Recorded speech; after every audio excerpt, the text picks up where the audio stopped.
Hi everyone, my name is Sarah and welcome back to my channel. Today I'm going to be bringing you a review of The Lady's Guide to Celestial Mechanics by Olivia Waite.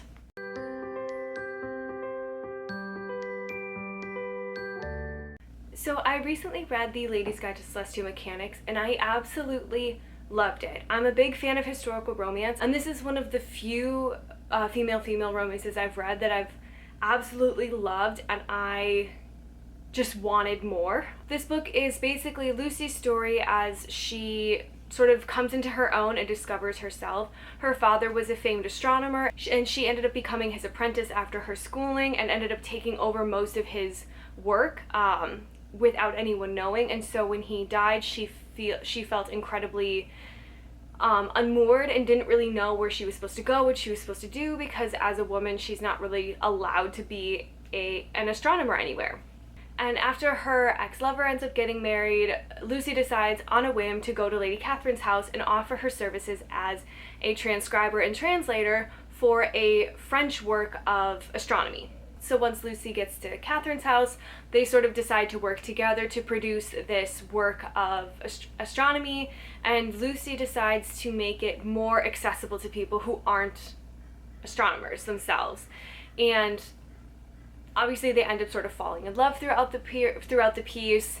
It was just such an incredibly sweet story. There's a lot of Lucy's sort of journey of self-discovery and kind of pushing forward for what she wants, both in her relationship with Catherine as well as her sort of future career as somewhat of an astronomer, is incredibly satisfying. In Catherine's sort of journey of, again, another journey of self-discovery, of sort of figuring out that it's okay to want something more and it's okay to go after what you want, it was just really, really beautifully done. I'm a huge fan of like really sweet romantic romances, so I absolutely loved this one. I think the writing was really, really good. It reads as very modern. It feels incredibly modern in that way. Olivia Waite did an amazing job with these characters where I really, really understood them. I got exactly what they were meaning. Like, I feel like the journeys they went on separately and together were really, really well done. They were paralleled excellently.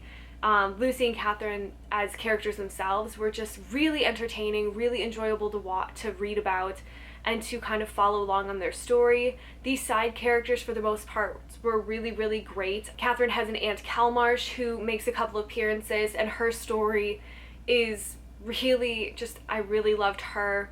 Peter Violet, who's a minor character, he appears in one chapter and I really loved him. He and Lucy shared a special relationship as they were both queer and both knew that the other one was queer, and Peter's going through a breakup and all these different things.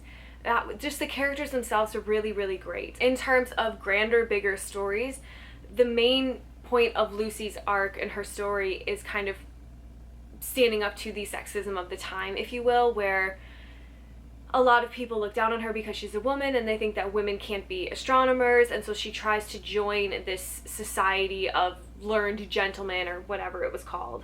I don't remember. And they obviously turn her down because she's a woman, and she tries to fight for it and say that she was basically doing her father's work right up until he died. So like, they know that she can do this work. And then she has a brother who is an artist and doesn't really take her seriously and is kind of like, you know, eventually you're gonna have to just settle down and get over this flight of fancy of becoming an astronomer, because that's never gonna happen. And that leads her to Catherine, and then obviously with her connection to Catherine leads her to this society, which leads her to being to translating this text, which leads her to actually end up being taken rather seriously. And so I really like that. That's one of the reasons why I like historical romances so much, is I just really like that you're kind of guaranteed a happy ever after. And I like that for the most part they get together halfway through the story and the second half is them learning to be together.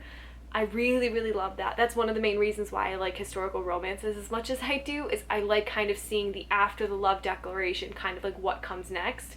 And there's always another pitfall that they happen upon, but in this one it was just really sweet. I really enjoyed seeing both of them kind of fall in love and have this sort of connection.